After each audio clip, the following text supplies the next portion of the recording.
नमस्कार, आदाब। मैं अनूप सोनी क्राइम पेट्रोल में आप सबका स्वागत करता हूं। इंसान का मन एक कैमकॉर्डर की तरह से होता है।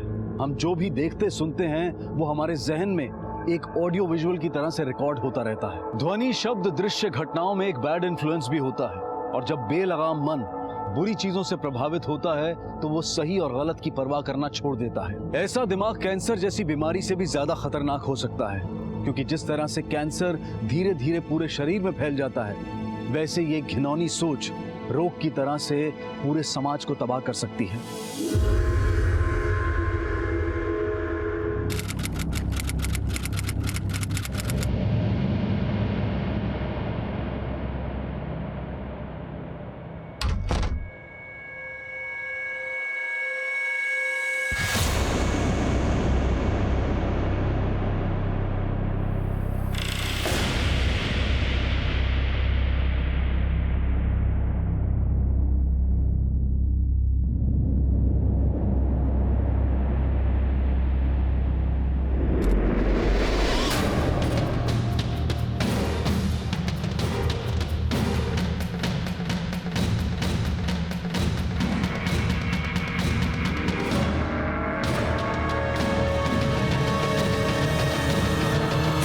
ये चारों घटनाएं ना तो एक स्थान की थी, ना ही एक समय की, और ना ही इन चारों घटनाओं में दिखने वाले लोगों का आपस में कोई संबंध था।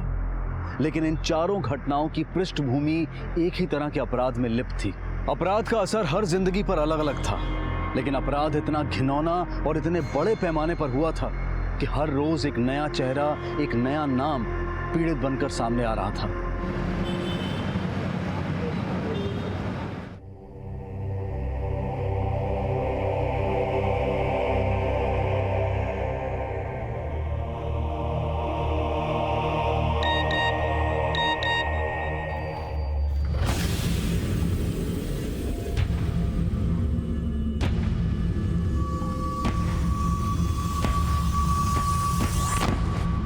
पता नहीं इस लड़की को आजकल क्या हो गया, हमेशा गुमसुम सी रहती है। जब भी कुछ पूछो ये लड़की कुछ बताती ही नहीं है।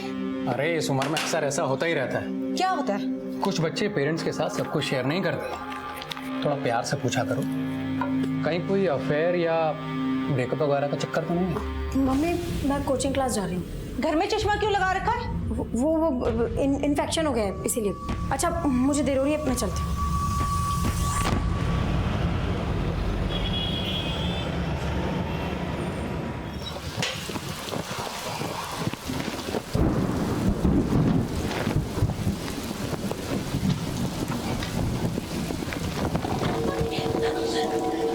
अरे उषा जी, आप बारिश छतरी के नीचे आ जाइए। नहीं, मैं उषा, अरे क्या कर रही है यहाँ पे? क्या कर रही है?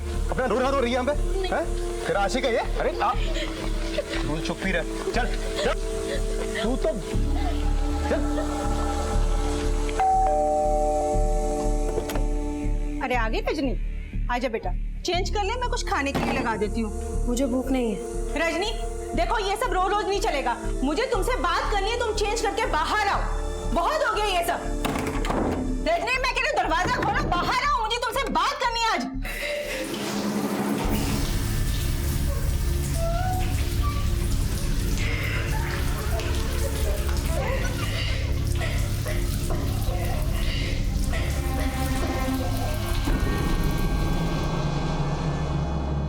पायल, ऊपर ड्रेसिंग टेबल के पास सामान की लिस्ट रखी है, जल्दी से लेकर नीचे आओ। भाई क्या बात है, आजकल बहुत शॉपिंग वॉपिंग हो रही है? अरे पायल के कॉलेज का एनुअल डे है और मॉडलिंग कंपटीशन भी। फैशन मैगजीन्स कवर करी इस कंपटीशन को। मैं जीत गई तो टीवी, एड, फिल्म्स, हर जगह छा जाओगी तुम तो। और फिर बॉलीवुड में एंट्री, फिर हॉलीवुड में। वाह, स्टार बन के हमको भूल तो नहीं जाओगी ना? शायद भूल भी जाओ। मार्केट जाना तो तू नहीं भूलती है, और अपने भैया भाभी को भूल जाएगी। भाभी, आई वाज जस्ट किडिंग। अच्छा जल्दी चल, वरना बहुत ट्रैफिक मिलेगा। अरे हाँ, बाय भैया। बाय। चलती हूँ, बाय। अरे सुनो, खाते जाओ ना कुछ। बेटा तुम हमसे कुछ छुपा तो नहीं रही हो? नहीं पापा, वो एग्जाम्स है ना, बस इसीलिए। एग्जाम तो पहले भी आते थे, लेकिन पहले तो तुम कभी इतनी रिजर्व नहीं रहती थी, और आजकल? ऐसी कोई बात नहीं है मम्मी, आप लोग कुछ ज्यादा ही सोच रहे हो। मुझे कोई प्रॉब्लम नहीं है।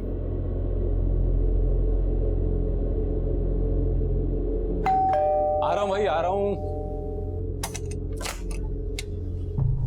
अरे उषा जी, आप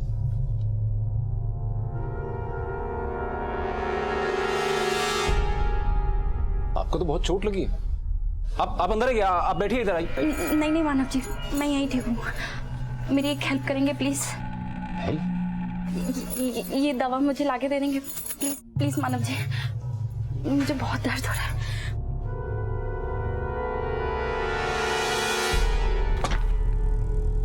ये आपने दवाई मंगाई थी तो आपके लिए। कितना हुआ? नहीं, ऐसा कुछ नहीं, मैं बस चलता हूँ। प्लीज कम ना, एक चाय तो पी के जाइए प्लीज।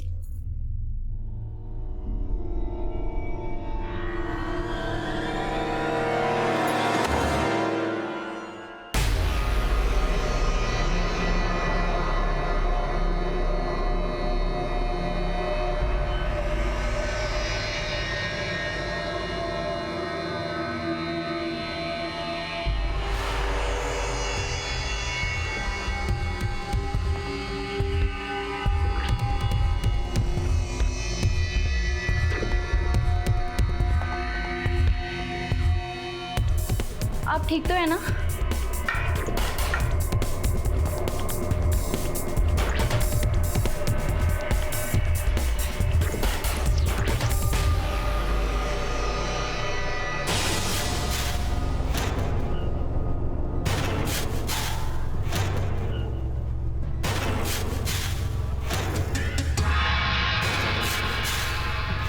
पायल, तुझे ना वो पिंक वाली ड्रेस पक्का ट्राई करनी चाहिए। मैं भी वही सोच रही थी भाभी। हाँ, भैया से आप रिक्वेस्ट करो ना मुझे थोड़े और पैसे देने के लिए, ताकि मैं वो खरीद लूं।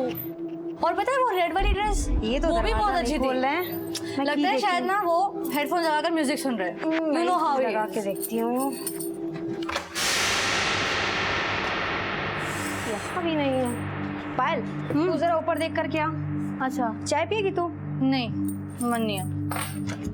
भैया भैया कहाँ चले गए? भैया भैया आप अंदर हो?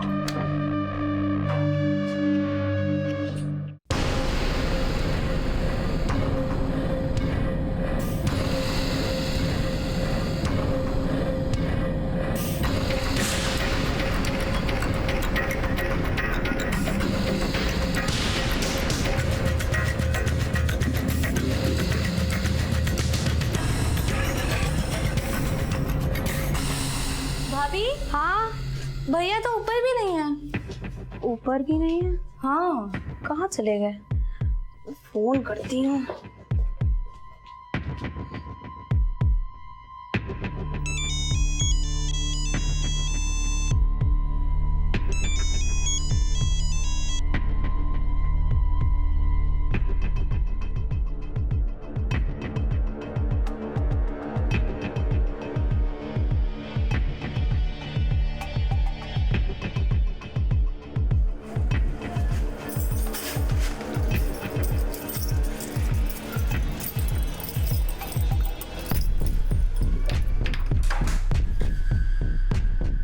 भैया कहाँ थे आप? कहीं नहीं। भाभी भैया आ गए। कहाँ चले गए थे आप? वो मैं वॉक पे गया था। लेकिन फोन तो। हम वही नहीं है।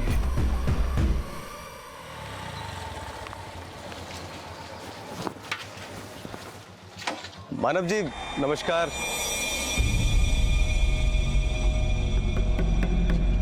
अरे मानव जी रुको तो सही, कहाँ जा रहे हो?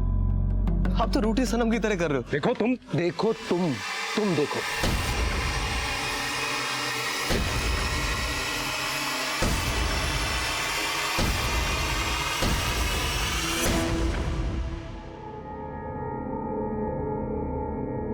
कहाँ जा रही हो?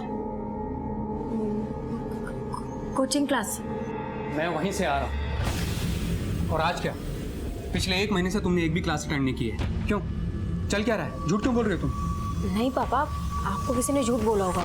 मैं तो कोचिंग क्लास ही जाती हूँ। देखो, झूठ पापा नहीं बोल रहे, झूठ तुम बोल रही हो। तुम रोज रोज जाती कहाँ हो? कोई लड़के का चक्कर? नहीं मम्मी, आप लोग गलत समझ रहे हो। ऐसा कुछ भी नहीं है। अरे तुम क्या कर रहे हो? मुझे सच सच बता दो, तुम हमारी नाक कटाने कहाँ जाती हो? देखो बेटा, हमने तुम्हारी लाइफ में कभी इंटरफेयर नहीं किया और तुम हमें भी अंधेरे में रख रही हो। हाँ? बोलो क्या बात है? इससे प्यार से बात करने की जरूरत नहीं है। ये लड़की एक दिन हमारी इज्जत के बट्टे लगा कर रहेगी। कुछ बोलती क्यों नहीं? चुप क्यों है? अरे बोलो ना, कुछ बोलती क्यों नहीं? रजनी, मैं रजनी! रजनी, रजनी बात सुनो, दरवाजा खोलो। रजनी दरवाजा खोलो बेटा। रजनी दरवाजा खोलो। रजनी, रजनी बेटा दरवाजा खोलो बेटा। रजनी दरवाजा खोलो बेटा। रजनी दरवाजा खोलो।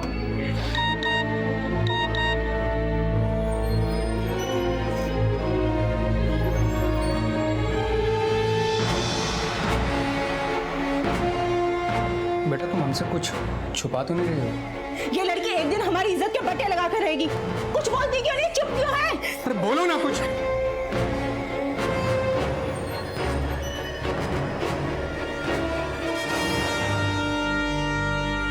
अदिति गर्ग, मीनाक्षी सिंह, रचना अग्रवाल।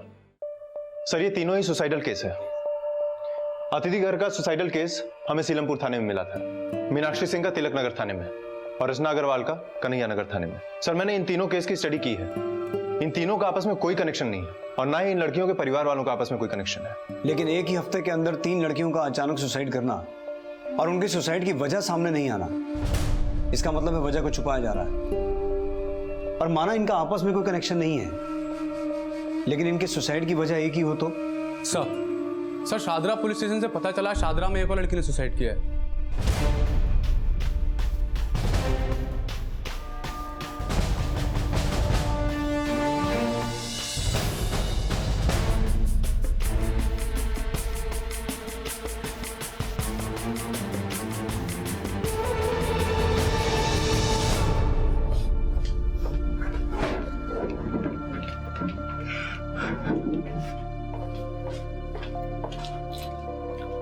सर जब यहाँ पर आए लड़की की बॉडी पंखे से लटकी हुई थी, लेकिन कोई सुसाइड नोट तो नहीं मिला। नाम क्या लड़की का? सर पायल। सर मुझे तो कुछ समझ में नहीं आ रहा है कि पायल ने ऐसा कैसे कर दिया। कितनी देर पहले पता चला आपको? करीब 1.5 घंटा पहले मैं डिनर करने के लिए आया था तो पायल कहाँ है? पायल अपने कमरे में होगी, मैं बुला के लाती हूँ। क्या वजह हो सकती है आत्महत्या की? सर पायल बहुत हंसमुख लड़की थी और हमें तो खुद भी यकीन नहीं हो रहा है कि वो ऐसा कैसे कर सकती है। कहीं हमसे कुछ छुपा तो नहीं रहे, चालाकी से या किसी डर से? सर हम आपसे कुछ नहीं छुपा रहे।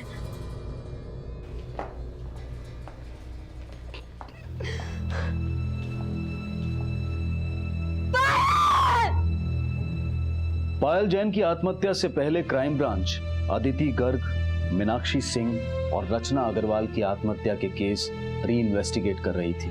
ये चारों आत्महत्याएं जून 2015 में हुई थी, लेकिन इन चारों ही केसेस में आत्महत्याओं की वजहों का अभी तक कोई खुलासा नहीं हो पाया था। और इसी दौरान अगस्त 2015 में ऐसी एक और घटना सामने आई। रजनी बात सुनो, दरवाजा खोलो। रजनी दरवाजा खोलो बेटा। रजनी दरवाजा खोलो। रजनी, रजनी दरवाजा खोलो बेटा। रजनी क्या कर रहे हो? जाके चाबी लेके आओ। हाँ मैं चाबी लेकर। रजनी दरवाजा खोलो। रजनी, हटो जल्दी हटो। अरे जल्दी करिए ना।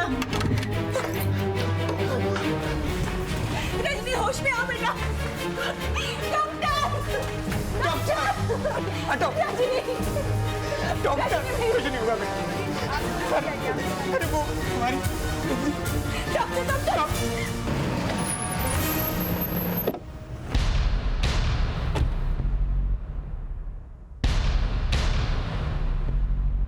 सर रजनी पिछले काफी दिनों से परेशान लग रही थी। हमने उसकी परेशानी जानने की बहुत कोशिश की, लेकिन उसने कभी हमें कुछ बताया ही नहीं। डॉक्टर कैसी है पेशेंट? रजनी की हालत क्रिटिकल है और हाथ की नस काटने के अलावा उसकी बॉडी में काफी सारी इंटरनल इंजरीज भी है। इंजरीज? कैसी इंजरीज? मुझे लगता है शी वाज ब्रूटली रेप्ड। इसका मतलब उसके सुसाइड अटेम्प्ट की वजह रेप है। उसने आप लोगों को कुछ बताया नहीं? नहीं सर, वो तो कल रात से घर पे ही है। पर उसके साथ जो हुआ वो नॉर्मल नहीं है। आई फील पिछले कई दिनों से उसके साथ लगातार सिर्फ जबरदस्ती नहीं, दरिंदगी के साथ कई बार रेप हुआ है। उसका प्राइवेट पार्ट पूरी तरह डैमेज हो चुका है। कंटिन्यूसली ब्लीडिंग भी हो रही है। उसके शरीर में पहले ही खून की कमी थी, अब सुसाइड अटेम्प्ट के बाद आई होप कि वो सरवाइव कर ले।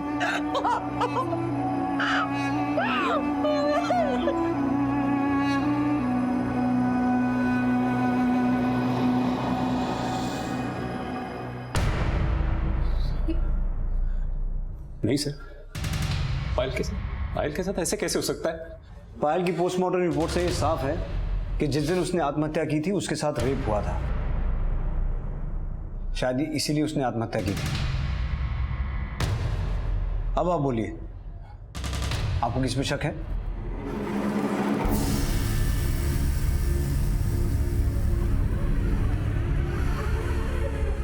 आप कुछ जानते हैं?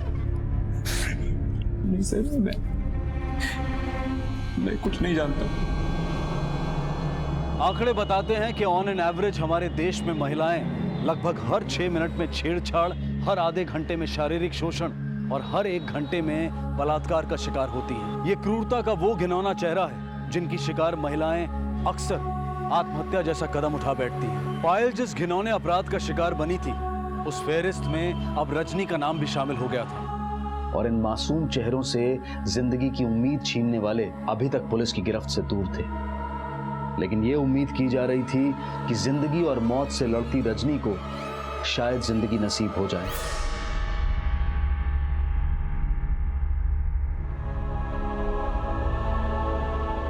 और आखिरकार रजनी को होश आया, लेकिन उसके साथ हुई दरिंदगी की जो सच्चाई सामने आई, उसने पुलिस और प्रशासन दोनों को हिलाकर रख दिया। हेलो,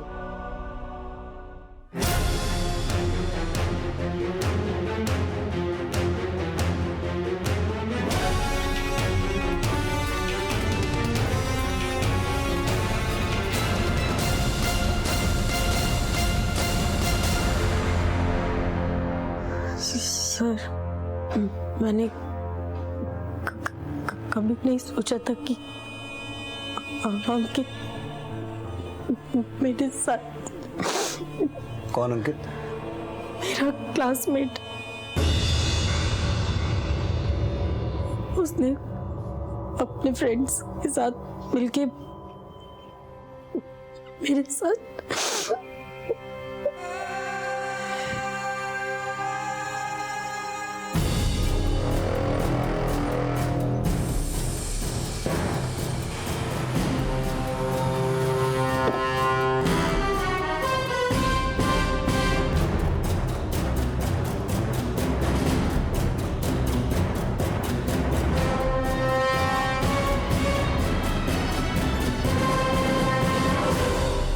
अंकित के अलावा कौन कौन? मुकेश, विनय और सुरेंद्र।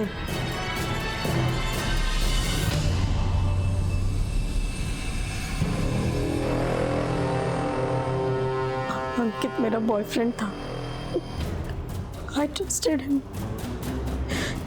एक दिन वो मुझे अपने फ्रेंड के फार्म हाउस पर लेके गया।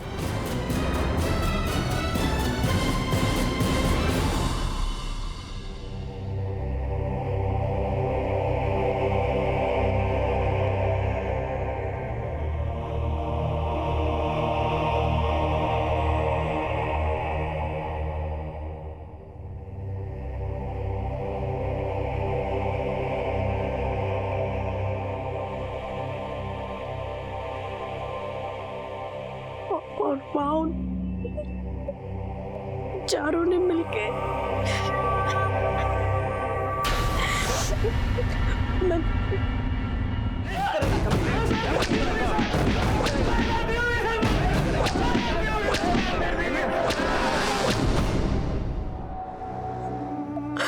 और फिर धमकी देने लगी कि अगर मैंने पुलिस कंप्लेंट की तो वो उसको अपलोड कर देंगे। मुझे बार बार ब्लैकमेल करने लगे और हर रोज मेरे साथ मेरी जिंदगी नर्क से भी बदतर बना दी सर। मैं रोज मर रही थी।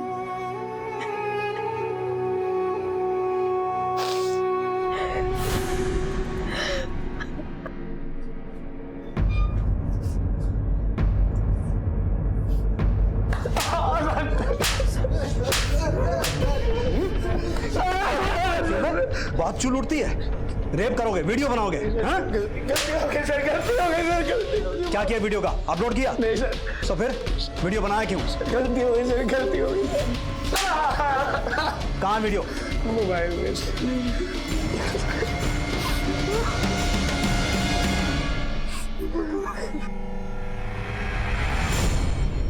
Sir.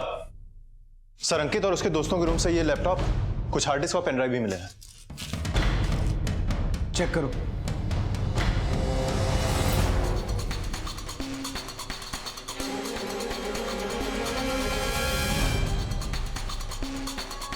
Madhav sir. Yes sir. इस वीडियो में रेप करने वाला पुलिस वाला। सर लेकिन ऐसा भी तो हो सकता है ना कि कोई और पुलिस का यूनिफॉर्म पहन के ये सब कर रहा हो।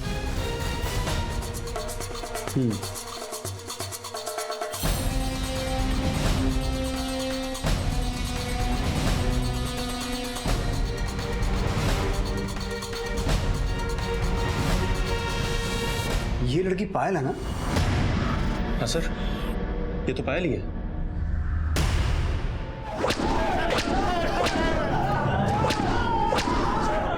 सर हमने उस लड़की का रेप नहीं किया सर। सर हमने तो सिर्फ वो वीडियो पर चेज किया था सर।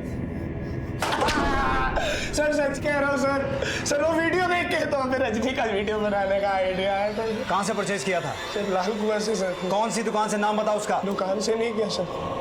सर दुकान से नहीं किया, सच कह रहा हूँ सर, मैं अक्सर वहां जाता था। भैया कोई रॉ माल है क्या? अरे हम वो सब नहीं रखते यार, लेकिन बता सकते हो कौन रखता है? वो नहीं पता। कोई पिक्चर चाहिए तो बता। रुक, रॉ चाहिए? आजा पीछे देख। एक का 150, 2 का 250 और 3 का 350। कितना दो बोल? भैया 200 में 2 दे दो ना। ये भाव नहीं करता, लेना है तो बोल। अच्छा ठीक है, एक ही दे। मोबाइल दे। तो उसने तुझे पायल का रेप वीडियो बेचा? हाँ सर, लेकिन मैं उसको जानता नहीं सर। उसका स्केच बनवा सकता है? सर सिर्फ 2 मिनट के लिए मिला था सर। बलात्कार जैसी घटनाओं के वीडियोस खरीदे और बेचे जा रहे थे। ये इस केस का एक बेहद ही चौंका देने वाला पहलू था। लेकिन कोई ऐसे घिनौने अपराध को अपने मनोरंजन के लिए कैसे देख सकता है? ये कैसी मानसिकता है? ये कैसा रोग है? ऐसी विकृत सोच वाले लोग जब इस तरह के दृश्यों को बार बार देखेंगे तो उनके दिमाग पर किस तरह का असर होगा, शायद इसकी कल्पना भी आपको घृणा और गुस्से से भर दे। लेकिन ये अपराध सिर्फ यहीं तक सीमित नहीं था। इसकी जड़ें इतनी गहरी थी कि जिसने मानवता की बुनियाद को भी हिला दिया था। अपने खबरियों को काम पे लगाओ, उन्हें कहो पता करें कि लाल कुआं इलाके में वाकई कोई ऐसा है जो ऐसे वीडियोस भेजता है, या ये लड़का झूठ बोल रहा है। ठीक है सर। और सुनो सर, पायल के भाई को बुलाओ। ठीक है सर। सर ये तो भूषण है। कौन भूषण? अरे अनंत जी रुको तो सही, कहाँ जा रहे हो? देखो तुम देखो।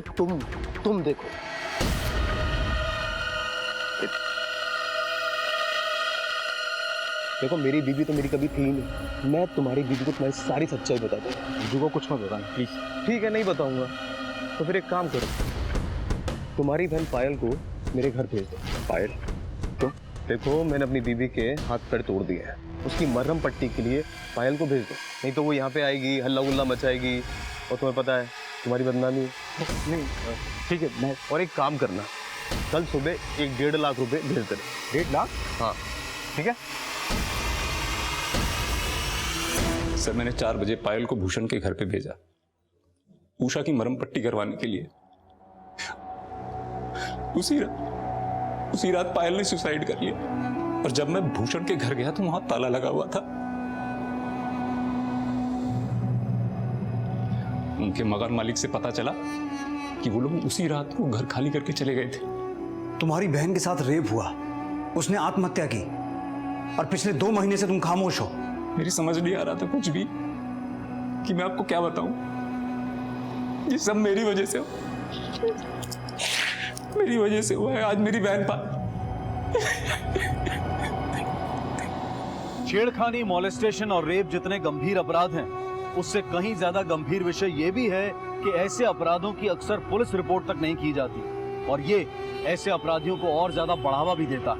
रजनी अपने साथ हो रही दरिंदगी को अपने माँ बाप को बताने की भी हिम्मत नहीं जुटा पाई और पायल ने भी अपने भाई और भाभी को बिना कुछ बताए आत्महत्या का रास्ता चुना, जो कहीं ना कहीं हमारी सामाजिक संरचना पर सवाल उठाता है। ऐसे अपराध की पीड़ित महिलाओं को हमारा समाज साहस देने की बजाय उल्टा उनके ही चरित्र पर सवाल उठाने लगता है। गलत करने वाले से ज्यादा सजा गलत सहने वाला भुगतता है। मानव ने पूरे 2 महीने तक उषा और भूषण की इंफॉर्मेशन पुलिस से छुपाई और इतना समय ऐसे अपराधियों के भाग जाने के लिए काफी होता है। पुलिस ने जब भूषण और उषा के खिलाफ इन्वेस्टिगेशन शुरू की तो पाया कि दोनों अपराधी बिना किसी पुलिस वेरिफिकेशन के फेक आईडी देकर किराए पर रह रहे थे। सर भूषण और उषा ने फेक आईडी दी थी। ये रही उनके मकान की एग्रीमेंट कॉपी। मैंने उनकी आईडीज को क्रॉस चेक कर लिया है और फिलहाल पुलिस के पास उनकी तस्वीरों के अलावा उनका कोई सुराग नहीं था।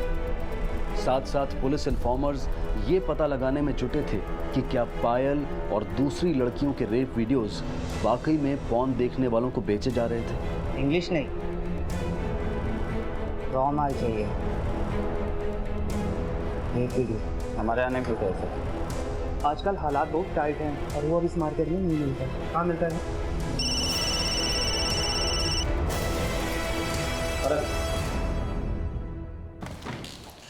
सर 2-3 हफ्ते पहले लाल कुआं मार्केट में पायरेटेड डीवीडीज बेचने वालों के यहाँ रेड पड़ी थी। तब से पूरी मार्केट अलर्ट है और अनजान कस्टमर्स को इस तरह की डीवीडीज बेचने से साफ मना कर दे रहा है। लेकिन रेड से पहले वहां रेप वीडियोस बिकते थे। सर खबरियों का कहना है कि 2-3 लड़के घूम फिर के इस तरह की वीडियोस बेचा करते थे, लेकिन कोई उनके बारे में बताने के लिए तैयार नहीं है। इसका मतलब अंकित की इंफॉर्मेशन सही हो सकती है। कहाँ से परचेज किया था? सर लाल कुआं से सर। कौन सी दुकान से, नाम बताओ उसका। दुकान से नहीं किया सर। अगर ऐसे रेप वीडियोस बिक रहे थे तो ये बहुत ही सीरियस मैटर है और पूरे चांसेस हैं कि पायल के अलावा और भी कई लड़कियों के रेप वीडियोस वहां बिक रहे हो। दिल्ली और एनसीआर में ऐसी जितनी भी मार्केट्स हैं, अपने खबरियों की टीम को वहां छानबीन के लिए लगा दो। पिछले 6 महीने में शारीरिक शोषण, रेप, घरेलू शोषण के जितने भी केसेस हैं सबको रीचेक करवाओ। जितने भी विक्टिम्स हैं उनसे भूषण और उषा को आइडेंटिफाई करवाओ। ये बहुत ही सीरियस मैटर है। इसमें भले ही अपराधी गिने चुने हों लेकिन विक्टिम्स बहुत ज्यादा होंगे। पुलिस हर एंगल से इस केस को इन्वेस्टिगेट करने में जुट गई, जिससे वो उन अपराधियों तक पहुंच सके जिन्होंने सिर्फ पायल और रजनी की ही नहीं, न जाने कितनों की जिंदगियां तबाह की थी। और इन्वेस्टिगेशन के दौरान कुछ ऐसे चेहरे भी सामने आए जिन्होंने इन घिनौने वीडियोस को देखने की लत में अपनी और अपनों की जिंदगी भी नर्क बना दी थी। सर 17 साल की एज से ही मुझे पॉर्न वीडियोस देखने का बहुत शौक था। फिर धीरे धीरे मेरा मन पॉर्न वीडियो से ऊब गया। फिर मैंने ज्यादा एक्साइटमेंट के लिए रेप वीडियो देखना शुरू कर दिया और धीरे धीरे ये मेरी आदत बन गई सर। और सर मेरी इस आदत की वजह से मेरी वाइफ भी मुझसे नाखुश रहने लगी थी, क्योंकि सर मेरा नॉर्मल सेक्स से ही जी उब गया था। पहले हमारे बीच बातचीत बंद हो गई, फिर झगड़े बढ़ने लगे और फिर बात इतनी बढ़ गई कि नौबत डिवोर्स तक आ गई। गंदे गंदे वीडियोस देखकर मेरे पति एकदम जानवर हो गए थे और मुझे भी जबरदस्ती वीडियो दिखाते।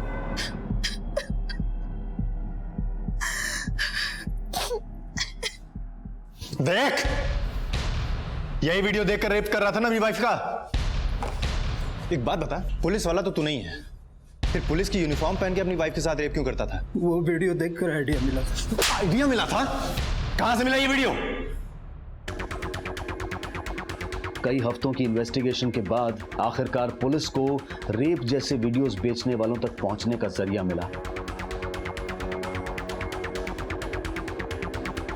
ये अपना दोस्त है, नए पुराने सारे कलेक्शन खरीदना चाहते हैं।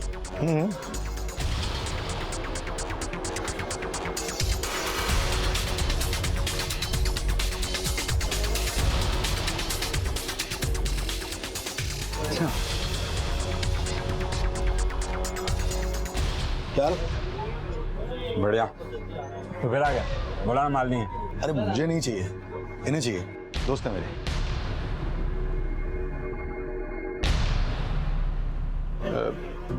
बस इतना ही है? जो दिखा रहा हूँ वही दूंगा। एक एक करके सीडी तो चेक नहीं करा सकता ना। देख क्या रहा है बे, एकदम रॉ माल है। क्यों, ये भी रॉ है ना? देख ले तेरी गली मोहल्ले ऑफिस कहीं की भी हो सकती है। तेरी बहन और बेटी भी हो सकती है, समझा? लेके जाओ चाहे। ले चलो इसे। और यहाँ पर जितनी भी हार्ड ड्राइव, डीवीडी और पेन ड्राइव हैं, सब ले चलो।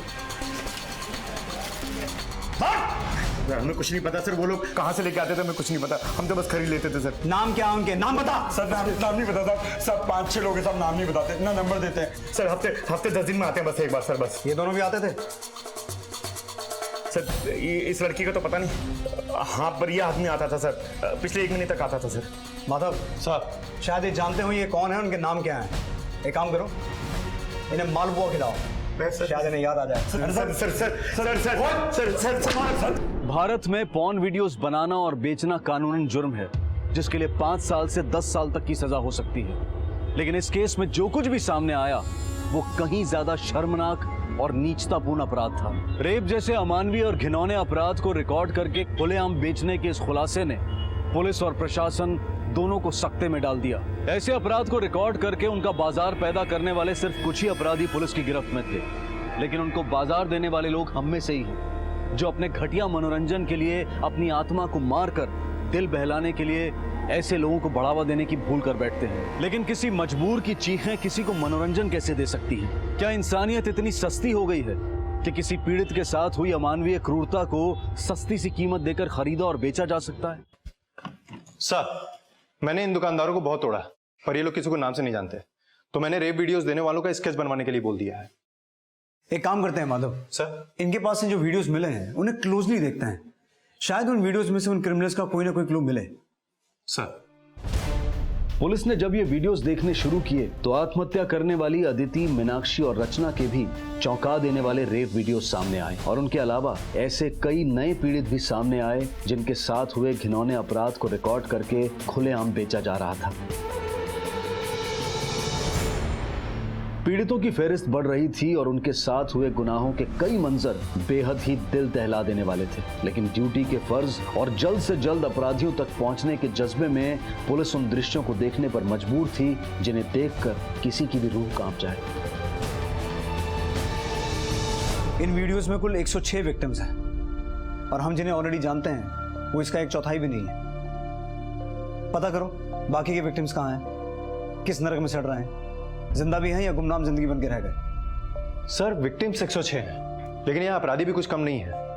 हालांकि किसी का चेहरा सामने नहीं आया है, लेकिन सर ये सब किसी एक गैंग का काम नहीं लगता।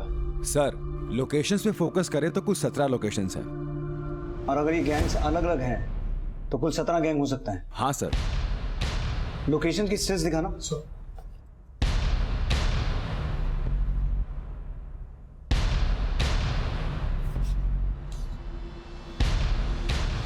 ये रेप्स ऑटो में भी हुए हैं। किसी ने ऑटो का कोई वीडियो देखा? मेरे पास एक वीडियो है सर, 1 मिनट दिखाओ।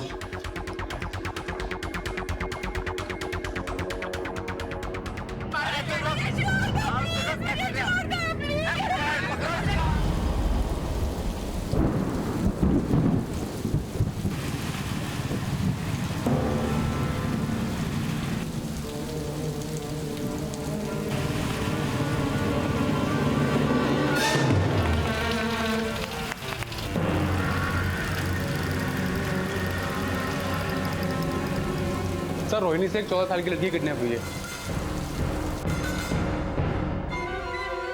सर मेरी बच्ची को बचा लीजिए सर, प्लीज सर। कहाँ से किडनैप हुई? सर वो डांस क्लास के लिए गई थी, लेकिन वहां भी नहीं पहुंची, और जब हम उसे ढूंढने निकले तो उसकी साइकिल दीपली गांव के पास मिली।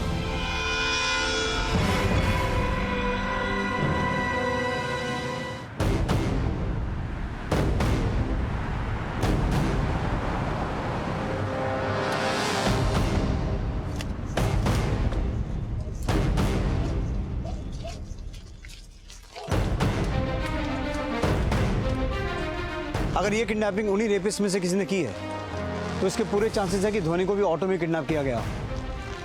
एक काम करो, अगर आसपास कोई सीसीटीवी लगा है तो उसका फुटेज निकलवाओ। Okay sir.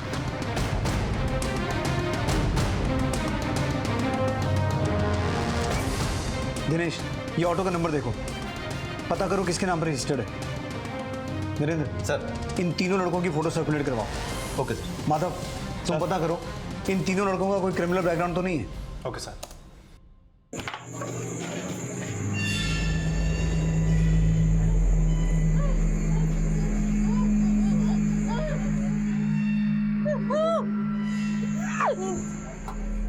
डब्बा वाली बूझ घूर मत, छोरी डर जाएगी।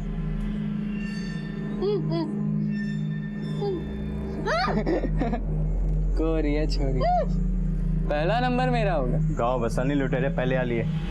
जा पहले रोटी खा गया, चल जा। तू डर मत, मेरे साथ कुछ ना करेंगे, बाद में खेलेंगे, पकड़म पकड़ाई।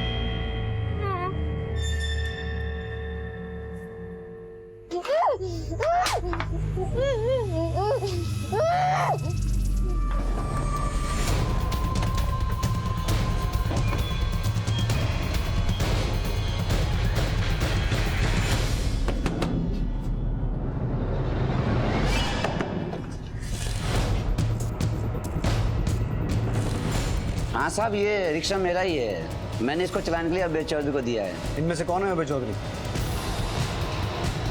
इनमें से कोई नहीं है साहब। तो भाई ये लड़के कौन है? पता नहीं साहब। अभय चौधरी को अपना ऑटो देने से पहले कोई सिक्योरिटी के पेपर्स तो बनवाए होंगे? हाँ, एक मिनट साहब। ये लो साहब अभय चौधरी के सिक्योरिटी पेपर। मैंने उसको रिक्शा किराए पे देने से पहले बनवाए थे।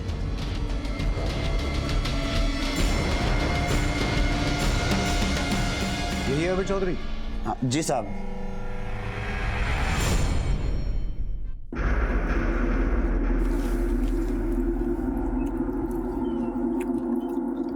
राम राम ताऊ। अरे राम राम, क्या हाल है तेरे? अरे घना बढ़िया।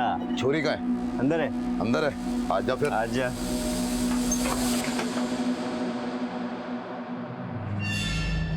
आज घर में नहीं, खेतों में करेंगे। खुले में मजा ही अलग है पिक्चर बनाने का।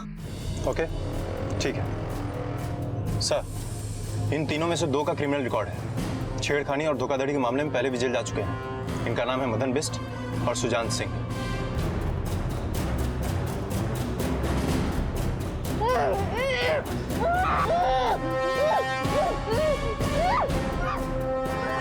तीसरा वो छोटे वाला होगा।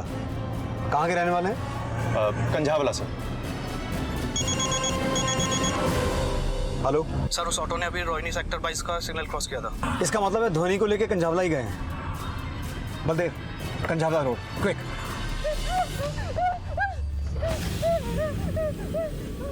जा चोरी, भाग भाग भाग। कर लो शिकार। चल।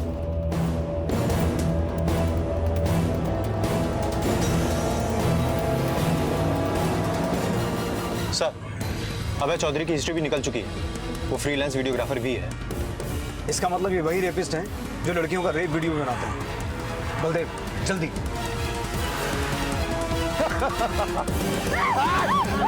पकड़ लिया।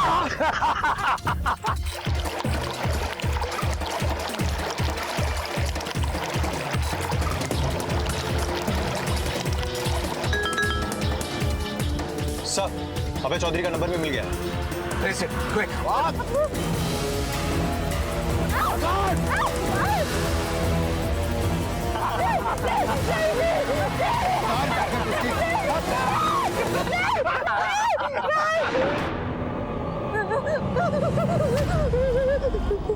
गाड़ी में डालो सबको। ऐसे हैवानों की हमारे समाज में कभी कोई जगह हो ही नहीं सकती। फांसी तो क्या, ऐसे अपराधियों को दी गई कोई भी सजा उनका जख्म नहीं भर सकती जो रोज इनकी क्रूरता का शिकार होती हैं। ये एक तमाचा है हम सभी पर, क्योंकि उन वीडियोस को देखकर इनकी हरकतों को बढ़ावा देने वाले कुछ गैर जिम्मेदार लोग हमारे आसपास ही मौजूद हैं। ये सिर्फ कुछ चेहरे हैं जिन्हें पुलिस पकड़ने में कामयाब हुई है, लेकिन भूषण और उषा समेत ऐसे कई अपराधी अब भी खुलेआम घूम रहे हैं और पुलिस उन्हें पकड़ने की हर संभव कोशिश कर रही है। लेकिन क्या ये खौफ कभी खत्म हो पाएगा? क्योंकि आंकड़े बताते हैं कि साल दर साल ऐसी घटनाएं बढ़ रही हैं, ऐसे अपराध बढ़ रहे हैं। इस पर विचार की जरूरत है। कहीं ऐसा ना हो कि आने वाले परिणाम और आंकड़े हर बार की तरह हमें फिर से अपनी नजरों में गिरा दें। क्राइम पेट्रोल के माध्यम से हम आपसे गुजारिश करते हैं कि ऐसे वीडियोस देखकर उनके अपराध के भागीदार ना बने, और अगर आपको ऐसे वीडियोस बेचने वालों के बारे में जरा सी भी जानकारी मिले तो इसकी सूचना पुलिस को जरूर दें। अब मैं अनूप सोनी आपसे विदा लेता हूं। फिर मुलाकात होगी अगले एपिसोड में जुर्म की एक और कहानी के साथ।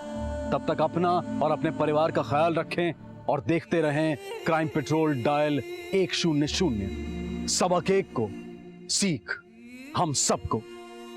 जय हिंद।